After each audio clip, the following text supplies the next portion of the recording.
Hello and welcome back to another episode of the Rating Room podcast. It's Jay and Andy again.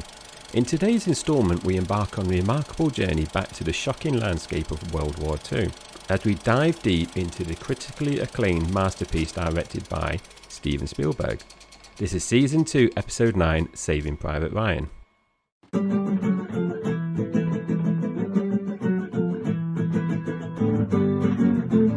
Rating Room. The Rating Room.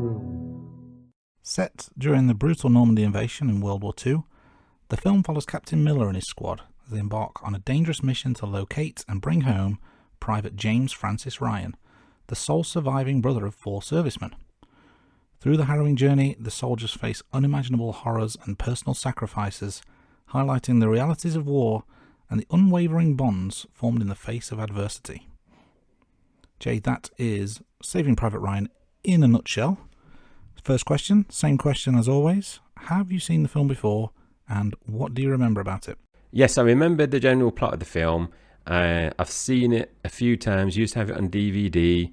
I remembered watching the film for the very first time, probably as a teenager. I remember watching it with my grandparents and my mum and dad. And I also remembered, I know he's not in the film a lot, or he's in it, but he don't have many talking parts, is Vin Diesel as well. But I also remembered it was very gritty, very realistic, probably the most realistic World War II film at that point that's ever been out. And I also remembered the scene where we're talking about it later on, where one of the troops is frozen on the stairs while one of his colleagues are being slowly killed. That just really stands out, that one. What about you, Andy? Have you seen this one before, and what did you remember? Yeah, I think I've seen it a couple of times, but to be honest, I don't remember a great deal of the detail. Basically, I remember the idea of the plot, which was they're saving Private Ryan, spoiler alert, and but the only detail that really came back, but this was more whilst I was watching as opposed to in advance, was foobar, and the meaning of foobar, which I won't repeat because of the F in foobar, but I just remember it being quite a cool acronym, and then I think we said it all around the playground when the teachers weren't listening the next day, sort of thing. I remember it being a very, very good film, but it's been quite a while since I've seen it, so the detail was lacking for me. So, Fubar, Andy, I don't know if you've seen on Netflix, there's a Fubar TV show with Arnold Schwarzenegger. I have indeed. I've not seen it. I've seen it advertised, though. It does look pretty good. You usually can't go wrong with an Arnie. Well, it's not a film, is it? It's a series in this case. It is a series, yeah. We've only watched the first episode and then we kind of paused it. So we got distracted by watching some other programs.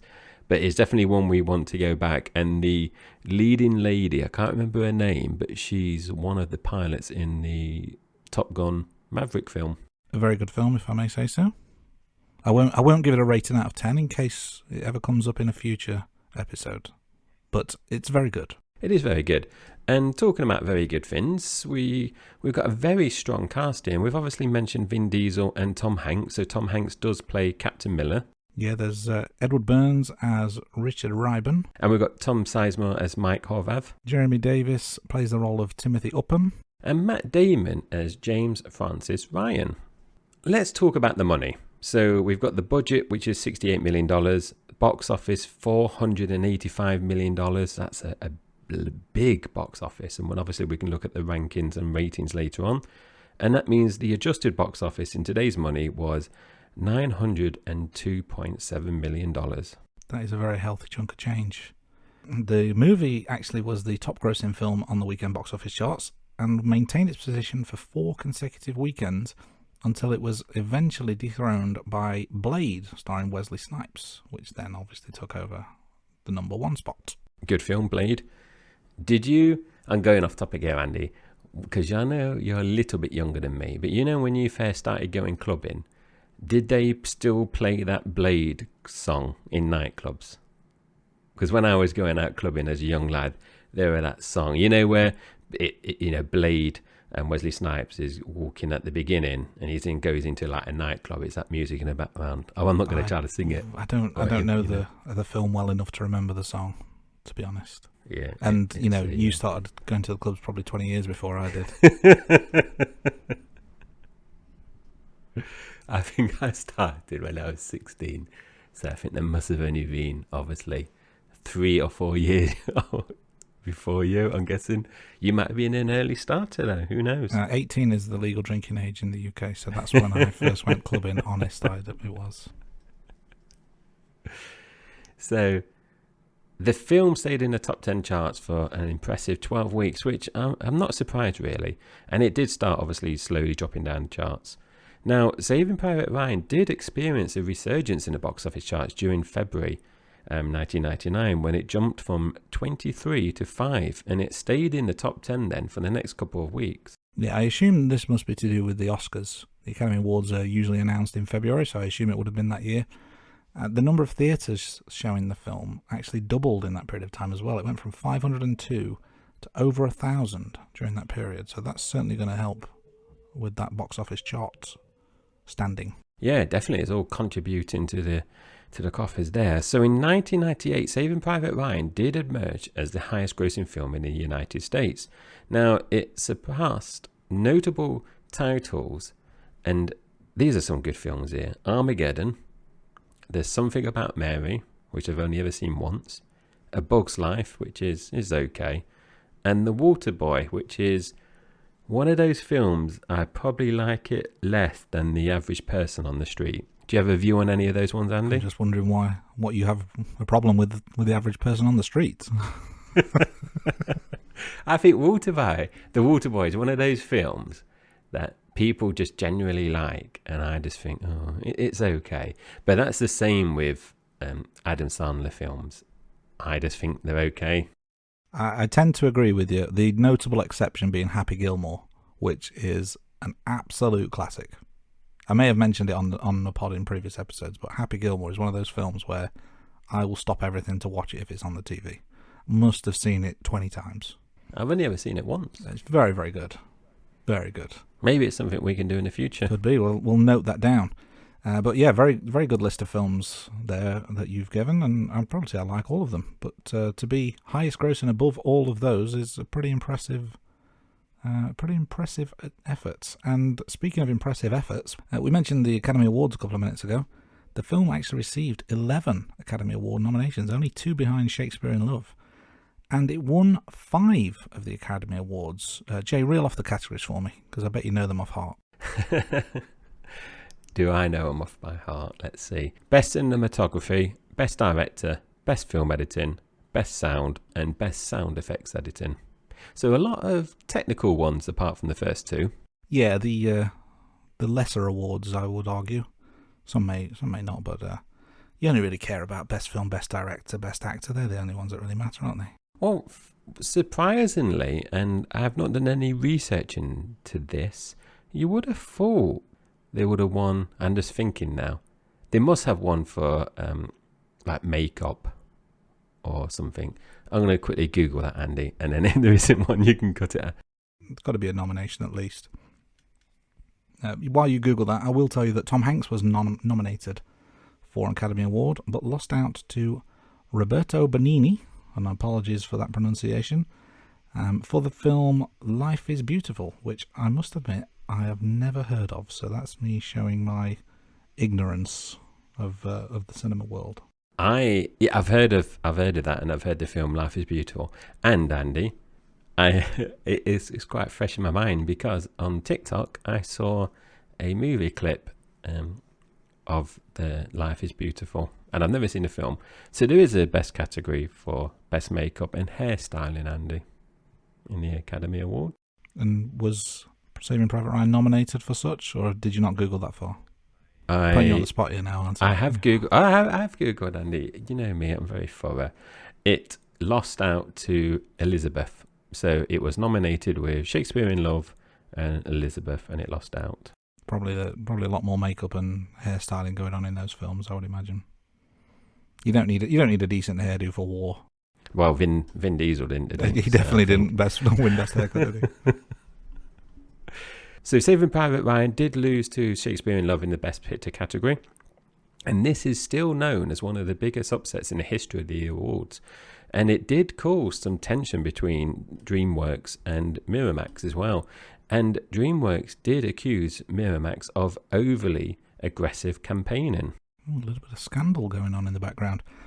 A 2015 poll of Academy voters suggested that given another opportunity, they would have voted Saving Private Ryan as Best Picture, which is quite interesting.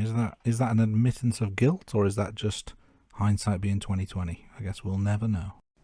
And have you seen Shakespeare in Love? I want to say I have, but if I did, it wasn't memorable enough for me to care. I used to have it on DVD, and I think one of the reasons why I got it is because of how it was marketed, especially after the Academy Awards. You know, beating Saving Private Ryan, you would assume it's going to be a really good film, and it is okay. But if you give me a choice of watching the film tonight, Saving Private Ryan or Shakespeare in Love, I'm always going to pick Saving Private Ryan. Now, Saving Private Ryan won 2 awards from its 5 nominations at the Golden Globe Awards, and that was in the Best Director and Best Motion Picture Drama categories. Yeah, Golden Globes have always been a brighter bunch, haven't they? Let's peel a layer off the onion and go a little bit deeper. So the film was released in 1998, as mentioned before. Steven Spielberg was the director, and John Williams was in charge of the soundtrack and composing. So Saving Private Ryan was inspired by the books of Stephen E. Ambrose, and he researched into the families who had multiple casualties. And I've read a couple of his books, and I remember Band of Brothers and some other ones that he did. They're interesting reads if you do like World War films or history. I can't say I've read any of his books, but it's good to see that level of research, which is probably only matched by the Rating Room podcast in terms of research levels and teams. But it does help make the film more realistic. And another thing that helps make the film more realistic, easy for me to say, is the cast undertook a week-long boot camp to help understand the soldier experience, as it were. So that's quite the sacrifice for the craft, I would say. It is, Andy, and there's a really interesting podcast episode that's done by the makers of Band of Brothers, which I think is HBO, and they did a very similar thing where they took the cast members of the Band of Brothers TV program, and they had to go through the whole drill camp, and they were talking to the actors that was part of the Band of Brothers regiment. Can't think what they're called now. Yeah, I can't remember what their regiment's called. But it was really interesting hearing how they all had to go through everything. It was fascinating. Now, Matt Damon had featured in a number of films before being cast in Saving Private Ryan, and these include the very, very good, brilliant film, I would even say, Good Will Hunting. I watched that again not too long ago, which he also co-wrote with Ben Affleck, which is, I think, quite common knowledge, and The Rainmaker, which I don't think I've ever seen, Chasing Amy, brilliant Kevin Smith film, and Courage Under Fire, which again is a film I've probably only seen once or twice. Anything jump out there, Andy? I mean, I've only seen Good Will Hunting of that list. I'm a little bit behind you in terms of my cinema knowledge there, but yeah, I watched it recently as well, actually. It must have been in the last 3 or 4 months, maybe. It must be getting a lot of play on Sky or one of the streaming sites, because I just it must be Now TV, Andy, because I don't have Sky, and I remember flicking through and I watched it, and it was a scene when I first started watching it was where Ben Affleck's character is in like a cafe chatting up these 2 ladies, and that obnoxious student was trying to show him up, but then Matt Damon comes in and shows him up. Yeah, classic scene that. And you know, you've got, if memory serves, Robin Williams, who is, or was sadly, a tremendous actor. We've probably mentioned Robin Williams on previous episodes of the pod, or at least in conversation. Big fan, and this was one of his better films. But let's get back to this film, which is one of Hanks's better films, arguably. He gave a copy of the script to Steven Spielberg, as the pair had wanted to work together for some time. And apparently, the chairman of Viacom had Steven Spielberg flip a coin to see which company would have the film distribution rights. That's leaving a big decision to chance there.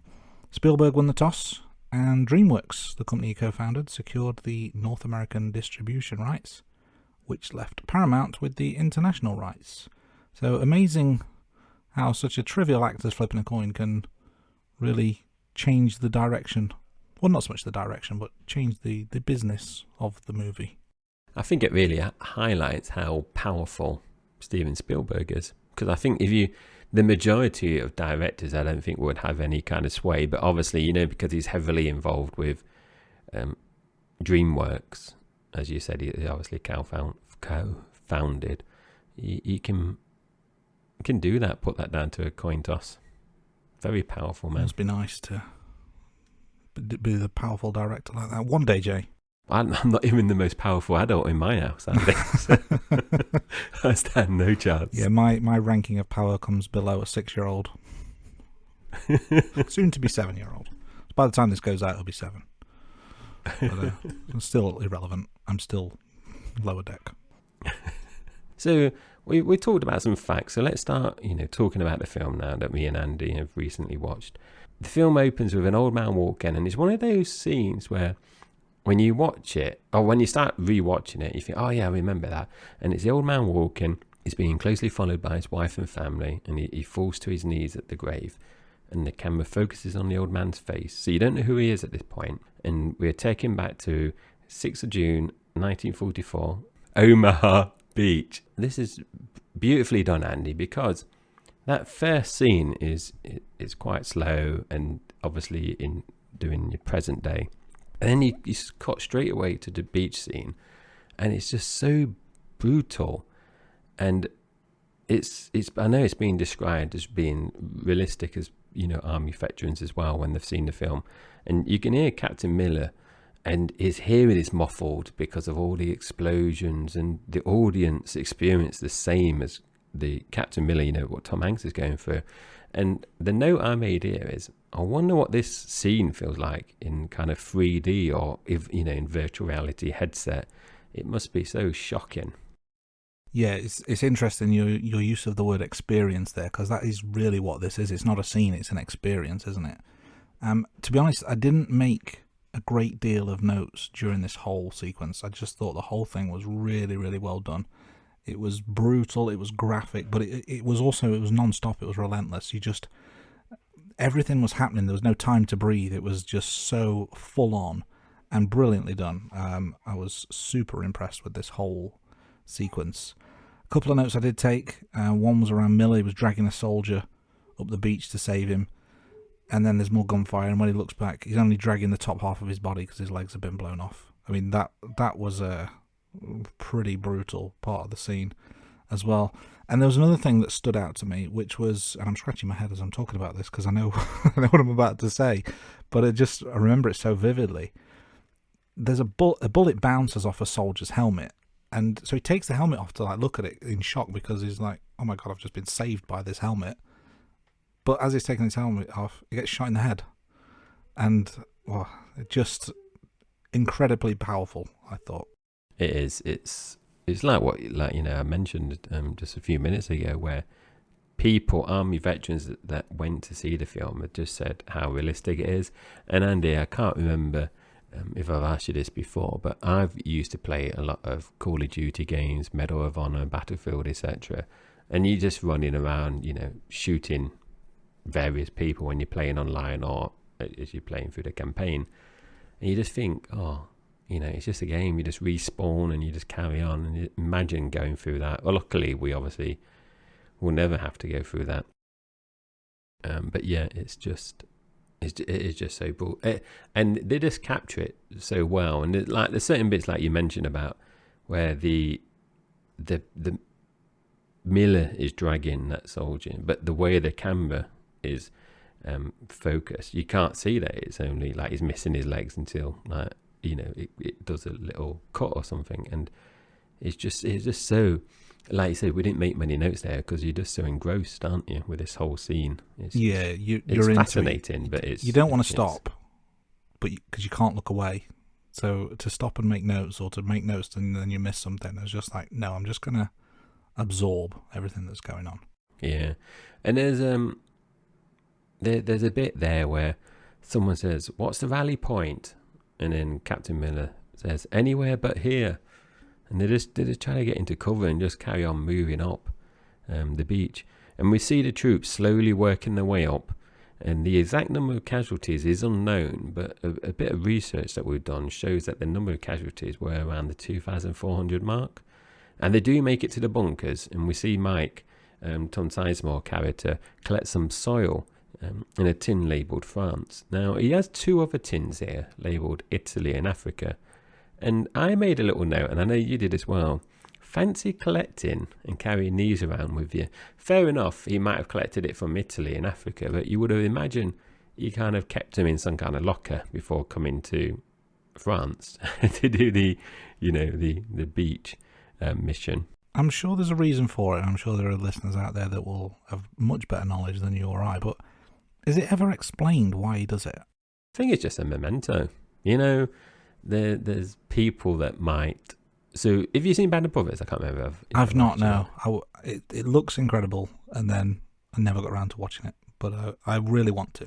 So, Band of Brothers was done after this film, Andy, Saving Private Ryan, but Tom Hanks and Spielberg produced Band of Brothers.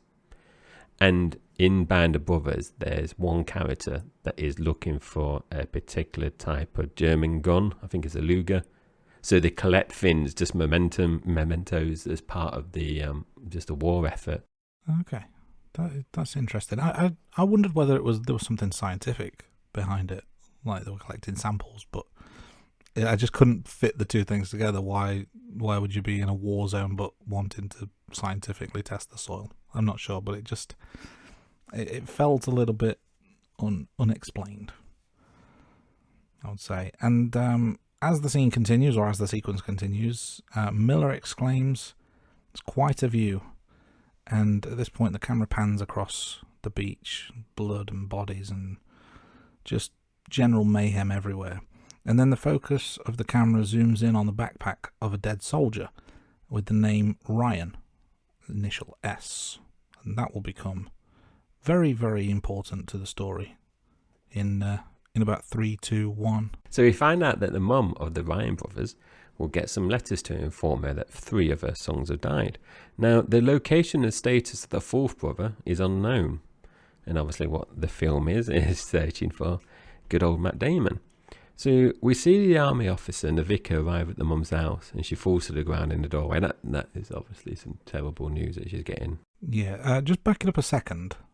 There's a scene at an office building where obviously they're talking about it, and it's somewhat innocuous. It's just, it's an office. There's people there typing away. But just think of the death toll when they've got people typing letters informing their families of the loss of a loved one. Requires a team of people working around the clock. That is just obscene in terms of what that must mean for the actual death toll of the war. You must get desensitized by it if you're a worker. But although the lady that picks it out obviously isn't just turned off, she's keeping her senses, isn't she? Because she's picked out the letter. Yeah, she's twigged obviously that there's a similarity at the very least. Now the army bigwigs are talking about the Ryan brothers, and one of them reads a letter about the death of 5 brothers by Abraham Lincoln. So they decide, based on that they've got to go and find the missing Ryan brother and bring him back home. It's a rescue mission, but arguably more than that, it's a PR mission, isn't it? It is, yeah. And we now cut back to France, and Captain Miller's providing an update. And he's given another tough assignment, and it's to find Private Ryan, the missing brother. Yeah, I heard a quote that caught my ear, and that was, it's like finding a needle in a stack of needles. Good little quote there, Andy. Now, Captain Miller, he has to recruit a new member for his mission that speaks French and German. Now, this is Timothy Upham. He is a nervous Nelly. That's the note I wrote, but he's... If I were allowed to swear on this podcast, I'd probably say something like, he's shit in a brick. Yeah, he might be able to speak French and German, but he isn't the most brave member of Miller's team. Now, the troops do depart on the latest mission. It's just non-stop, is it? And they've just done this brutal mission of, evading making their way through the beach, and now they've got to go inland to find and save Private Ryan. Now, some of the troops are not happy with this, and they do discuss this while they're walking, and they're saying, "Why are we risking all our lives just to save one man?" Yeah, but they agree that it must be done, so the crew is assembled. And I made a pun here in my notes, and you ruined it with your talk of a couple of minutes ago. But my note here, which I was really proud of, you could say these are a real band of brothers. You see what I did there? And it's fallen flat. Forget it. When I saw you write that, Andy, that's why I assumed you watched Band of Brothers, because you knew the history of Spielberg and Hanks. Because Tom Hanks' son is in Band of Brothers. I know of it, and I know it was Spielberg and Hanks related. I've never actually seen it, but I just thought, here I am giving you a genius line. This is the sort of thing that's going to win podcast awards for best quote and all this kind of stuff. But nah, you just killed it. Deader than Kelsey's nuts. But anyway, let's get back to the film. I'll stop sulking now. So they approach a village that's been attacked. Capazzo, who's played by Vin Diesel, is taken down by a German sniper. It's the kid's fault. If you've seen the scene, you'll know what I'm talking about. It's definitely the kid's fault. Jackson, played by Barry Pepper, takes down the German sniper. Brilliant shot through the sniper scope of the German sniper rifle. I thought that was incredible shooting, has to be said. Very, very memorable scene. And for those keeping score at home, Pepper would later film The Green Mile with Tom Hanks the following year. Now, as we move on, there's a scene where they're walking through a village talking to Paul Giamatti's Sergeant William Hill, and a wall collapses and a whole bunch of German soldiers on the other side. Very brief standoff, and then the American reinforcements arrive to take out the German soldiers. I thought that was quite... funny's the wrong word, but I thought it was quite amusing the way the wall just fell apart and all of a sudden there's a whole bunch of soldiers there. Yeah, it shows you how close combat some of the situations were. And it is. One of the things that jumped out, and I'm going to talk about it now, Andy, is that there's so many cameos in this film. So we've got Ted Danson's Captain Hamill now, and Nathan Fillon's James Frederick Ryan. So he has been mistaken as a missing Ryan brother. So Captain Miller and his troops were probably thinking, "Oh, job well done. We can crack back on now. We can go back home, or we can go back with our other regiment, our wider team." Yeah, but think of it from James Frederick Ryan's perspective when they tell him all his brothers are dead, and he's like, "What?" Sorry, I know I'm going a little bit too deep here, but isn't there something about his brother's still in school or something? So he's like, "What do you mean my brother's dead?" and he's inconsolable. But then they realise, oh, actually, wrong person. So at this point, it's kind of, they thought it was over, but it's clearly not. Resentment is starting to set in. Even Miller himself remarks, "Ryan better be worth it." And there's a poignant scene where the soldiers are going through all the dog tags of the dead American soldiers to basically see if he's amongst the dead, are they known for a hide into nothing sort of thing. And it's during this scene where Captain Miller gets a lead on where the missing Private Ryan might be. Yeah, and later on there is a disagreement between the troops on whether they should bypass this German base or take it out. They do proceed to attack the base as well, and it's Miller saying, I think he says something like, "Oh, we can't leave it," or "What about if they take out some of our other troops if we leave it?" It feels like they're trying to do the right thing, but it turns out to be quite a bad move because their combat medic, Erwin Wade, who is played by Giovanni Ribisi, and apologies again if I've butchered another name, killed from a stomach wound. Now that doesn't really do justice to what actually happens on screen. It's a very graphic and very harrowing scene that I don't think any explanation from us can do justice. If you've seen the film, you'll know what I'm talking about, but it's a memorable one, that's for sure. It is, and one of the things that kind of sticks in my mind is where he's kind of pleading for more morphine, and I can't remember which one it is.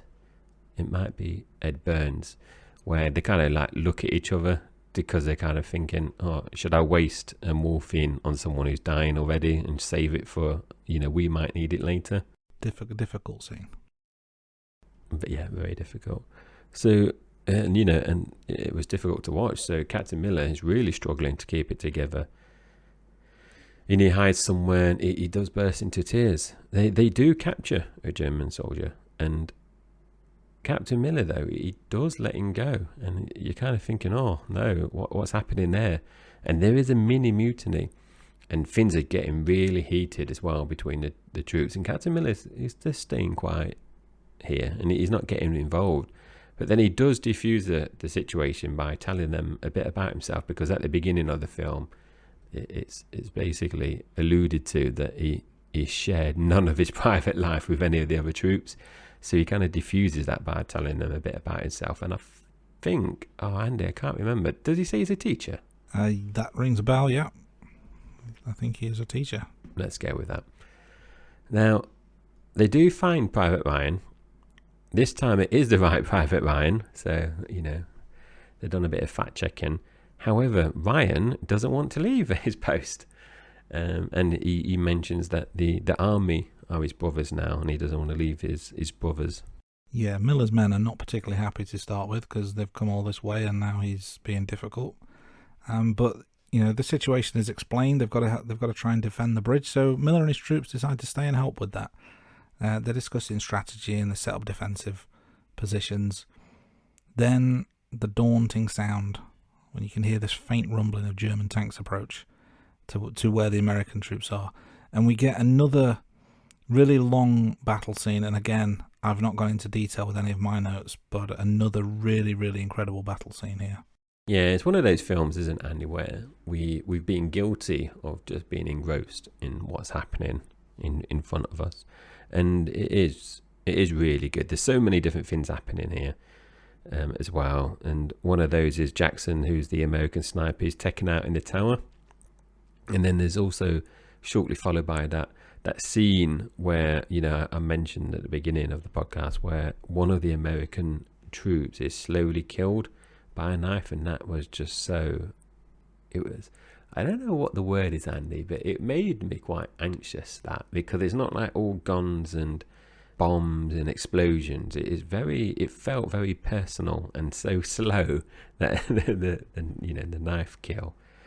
It was, that was difficult. Yeah, personal is a good word. It's almost like it's more than just war. You can't desensitize from it when you're up close and personal like that. Yeah, it's difficult, that scene. Now, moving on, we do see the Americans start to retreat to the Alamo, and Howarth is shot a few times as well. So it's not good news for Captain Miller's team. Indeed not. Nor Miller himself is hit by some debris. He's knocked off. Horvath is killed, but Captain Miller is pulled to safety. Now Upham, who earlier didn't help when one of the Americans was being stabbed to death, is seen on the wrong side of the bridge. So is he going to die? But then we also see Captain Miller is obviously shot, and he starts to shoot the approaching tank as well. And I thought this is really good, because he's kind of like, I think he's on his back and he's just shooting with his pistol. And then it's just really well done, this. Yeah, he's slumped. He's not lying down completely horizontal, but he's kind of slumped, isn't he? And like with his last strength, he's just firing his gun. That's kind of that last act of war for him. What's really interesting here for me, and there's that word again, the soldier who Miller let go earlier is actually the one who killed him. So that's a bit of a Hollywood twist there, but made for a shocking turnabout of scenes here. And Upham, I've put, finally makes himself useful, because there's been question marks over just what his use to the squad is, but he finally makes himself useful, kills the soldier. And then the tank explodes, and it's taken out by one of the aeroplanes, and reinforcements arrive as well, and they defend the bridge. Now, it is very sad. It is, however, too late for Captain Miller, and he's died from his wounds. Yeah, the last thing that Miller says to Ryan, "Earn it," which is very, very poignant considering the whole purpose of the film. And then we transition back to the old man at the grave. The old man, turns out, is Private Ryan himself, and he's at the grave of Captain Miller. And the film draws to a close at this point. Now we've kind of skimmed over it. It's quite a long film, very, very powerful. We'll get on to our ratings in a minute, but check it out for yourself, I would say. We've tried to do it justice, but I don't think our words really can for particularly some of the scenes. But there's a couple of other opinions that we like to get sometimes on the podcast, and that is those of our wives. So, Jay, did your wife watch this with you this time? She didn't watch it, but she has watched it before. We've watched it together. She's not a big fan on war films, and especially films that are quite lengthy. So she gave this one a miss, Andy. What about you, Andy? Did your missus participate? Not this time, but she has watched it with me many, many years ago, and I believe she is a fan. I would say generally, I'm going to say this out loud and maybe she'll disagree with me, but I don't think she's generally a fan of war films per se, but I think she is a fan of this one. And I know she's a fan of 1917, randomly, just thinking of war films off the top of my head. I think it was her that actually recommended that to me. But sadly, no new verdicts this time round. But nobody really cares about that anyway. What they care about is our ratings, don't they? So the all-important question is, Jay, what did you give Saving Private Ryan out of 10? So, Andy, I'm going to give Saving Private Ryan 9 out of 10. And obviously, we're going to talk about the rankings later on, so I'm not going to give any spoilers away in terms of where that landed in my top 9 films. So how about you, Andy? What did you give Saving Private Ryan? A very respectable 8 out of 10 for me, which would suggest it's pretty highly placed in the rankings, but we'll find out later on when we talk rank bank. So IMDb gives Saving Private Ryan 8.6 out of 10. So just between me and your score, Andy, actually. They are the average of the two of us. Rotten Tomatoes, however, very, very generous. Maybe justifiably so, you might say. 94% on the tomatometer, certified fresh, with a 95% audience score. So in this next segment, this is where we pretend to be in a casting couch. So we are recasting Tom Hanks with another famous Tom. So during season 2, we've recast Tom Hanks in each of the films that we've covered so far. Who have we chosen? Well, who are our options this week, Andy? So our options are Tom Jones, Thomas the Tank Engine. No, it's not. I'm kidding, of course. Tom Thumb. No, sorry, I'm being silly now. Let's get back to it. Tom Holland, Tom Hiddleston, Tom Cruise, or Tom Hardy. Those are our choices, Jay. Who are you picking this week and why? So I'm going to pick either Hiddleston or Hardy. Now, I know it's not exactly the same, but I know Hiddleston played... what's that film? The one about the horse. And it's got Benedict Cumberbatch in as well. I want to say Warhorse, but it's not that, is it? Yes. Is it Warhorse? Yeah. The Michael he's in that as Morpurgo. well. Yes. Yeah. Very good knowledge there. A bonus point for any quiz. So, yeah, he was very good in that film. I think Tom Holland is going to be too young to play Captain Miller, especially the leader of his little troops. But he could. Tom Holland could play a very good Private Ryan. Tom Cruise could do a job as well, but I think I would have to go for Hiddleston or Tom Hardy. And if you're making me pick one of those, I would go for Tom Hardy. I've seen a lot of interviews with Tom Hardy lately on TikTok as well. He's an interesting character. What about you, Andy? Who are you going to pick out of Holland, Hiddleston, Cruise, or Hardy? So I'm disagreeing with you in that I think Hiddleston and Hardy would be too imposing for the role, too beefy. You know, I think you need someone who can show a bit of a vulnerable side, but with the nuances of being a leader. So I've gone for Tom Cruise for that reason. I think he can pull off that role quite well. And Tom Holland looks about 12, so he's not gonna. You know, he could be a young Ryan, or maybe he could be the translator dude, whose name we've talked about many times and I've forgot, but you know who I mean, don't you? Upham. Yeah, first name, they don't like it. So, moving on to our next segment. So this segment is titled The 6 Degrees of James Bond, and this is based on the concept that we are all connected to one another by 6 degrees of separation. So as we've discussed previously, in Season 1 of The Rating Room, we rewatched all the official James Bond films. So in Season 2, we're going to explore how Tom Hanks is linked to the different actors in the James Bond franchise. So we've explored the Tom Hanks connections with the actors who have played James Bond, our actors who have played our favourite Bond villains, and also the actresses who have played our favourite Bond girls.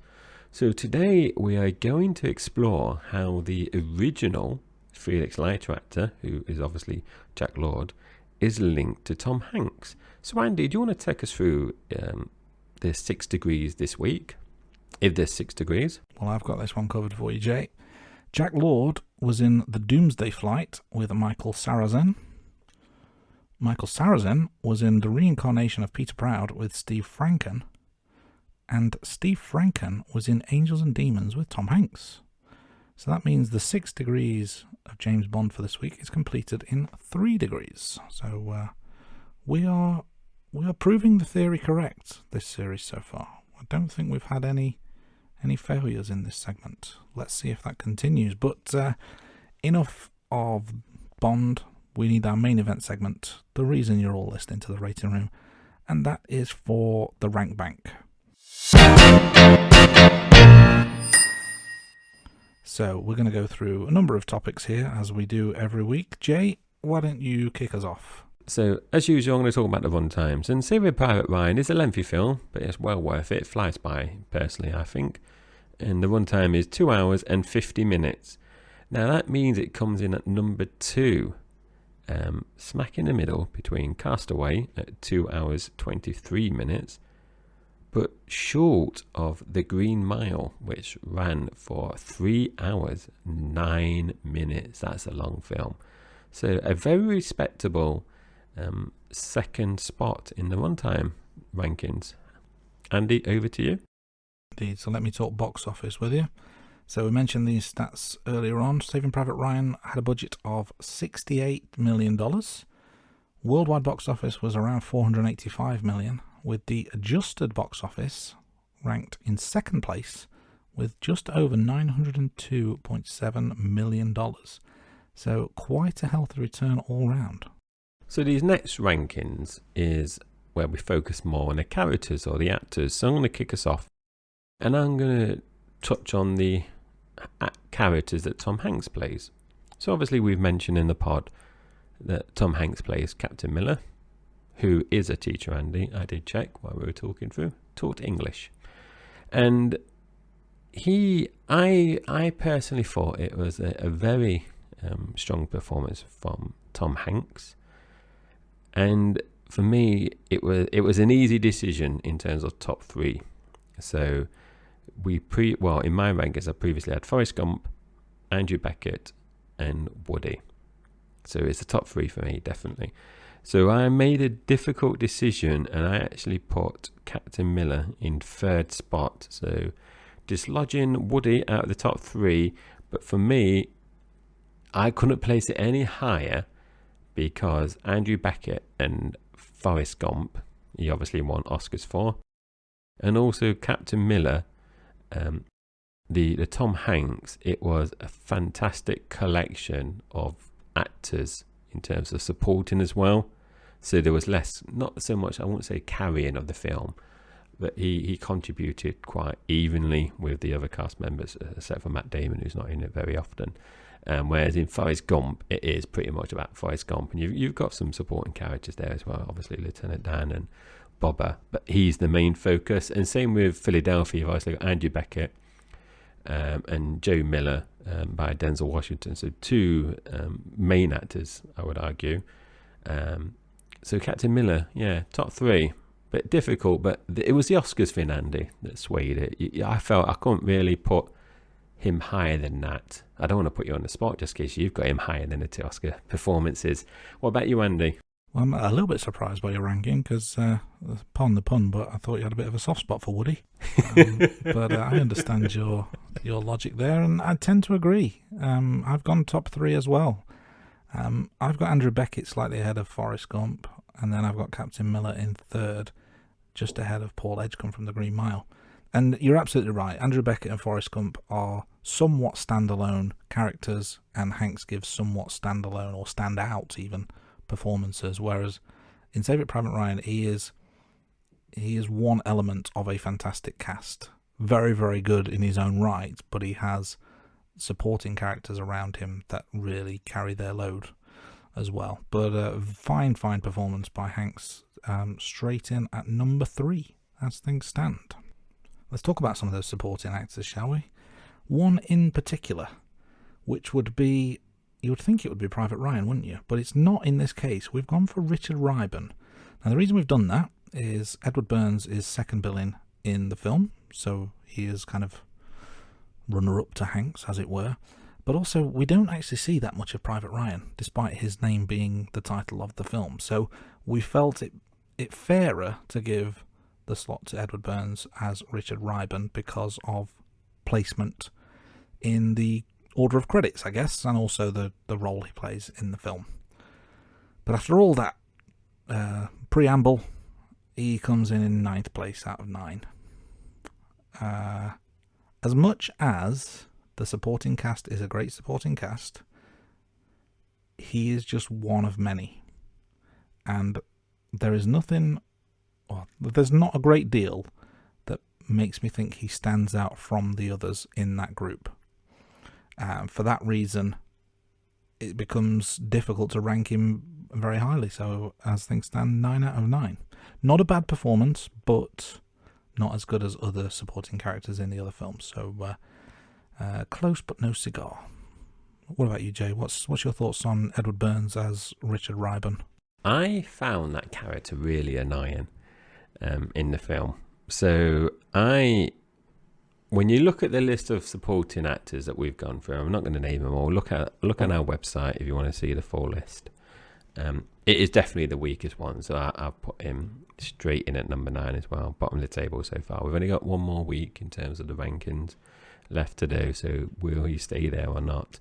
But when you look at the different performances across, the range of films like Elizabeth Perkins, Paul Newman, Michael Clark Duncan, Robin Wright, obviously I mentioned Denzel Washington, then Tim Allen as well.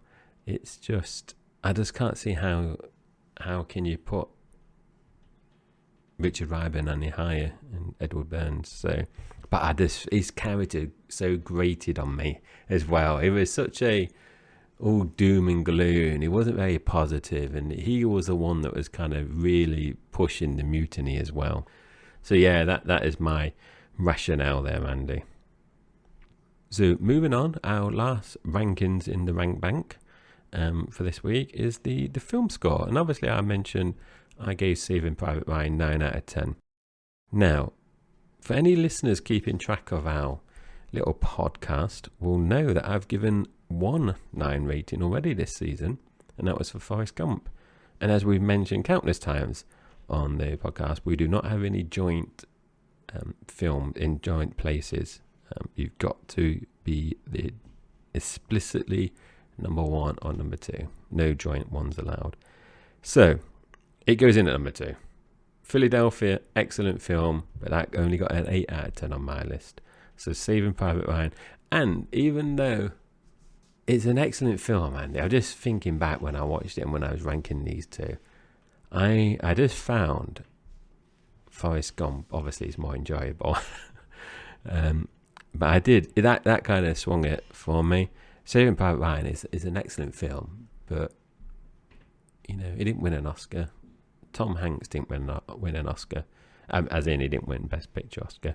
Tom Hanks didn't win the Oscar, so Forrest Gump it did. Yeah, it's just above Saving Private Ryan. Will it remain there or not? That's the thing, Andy. And Andy, do you want to remind the listeners what you gave Saving Private Ryan and where did it land in your 9 films so far? Indeed, so Saving Private Ryan got my first rating of 8, which makes it a very easy slot to put into the rankings because it puts it in 4th place behind Philadelphia with 9 and above Big with 7. So 4th place out of 9 so far. It's a fantastic film. There's nothing really you can criticise too much. Maybe it's a tad too long. Maybe there's certain things that are not integral to the story. Maybe some of the battle scenes last a bit long. I don't know, but Forrest Gump remains, the absolute pinnacle of Hank's career. 10 out of 10. Green Mile and Philadelphia are just iconic films. This is a very, very, very good film. Just doesn't quite hit the heights of the three I've just mentioned. So a respectable 4th place as things stand, with one more week to go. And with that said, we're about done for another week of the Rating Room. So thank you for listening, everybody. We hope you enjoyed today's review of Saving Private Ryan. Yeah, so I know we say this every week, Andy, but we do love hearing from our listeners. So we do encourage you to email us with any kind of feedback, questions, any suggestions you may have, or if there's any films that you think we should review and rank, let us know. It does help us make better content as well, and it makes the show more engaging for everyone. So reach out to us on theratingroom@gmail.com. We'll, of course, do our best to respond to every email we receive. And you can also contact us via our website. So we've got all the show notes on there. We've got all the rankings for every episode from season 1 and season 2. And the website is www.theratingroom.com. And we've also got a YouTube channel, so make sure you subscribe to our YouTube channel, and you can find us at The Rating Room. You can find us on Facebook, TikTok, Instagram, and are we still calling it Twitter, or is it X? Whatever that site is. Follow us on at The Rating Room. Send us a message, leave us a comment, like, share, subscribe, all of those things. And be sure to follow us so you can stay up to date with all the latest episodes, news and information. And so we've done 9. We're 9 out of 10. The Tom Hanks Top 10, as we are internally calling it. Maybe we've not shared that name on the pod yet, but I'm calling it the Tom Hanks Top 10. Comes to an end next week. It's really caught up with us, hasn't it? How fast this has gone. It's flown by. It has. Which is quite appropriate, because next week, I think the film is something about a gingerbread man, isn't it? Oh no, that's Run as Fast You Can. You can't catch me. I'm the gingerbread man. That's a different thing I'm thinking of. So the final film in the Tom Hanks Top 10 is Catch Me If You Can,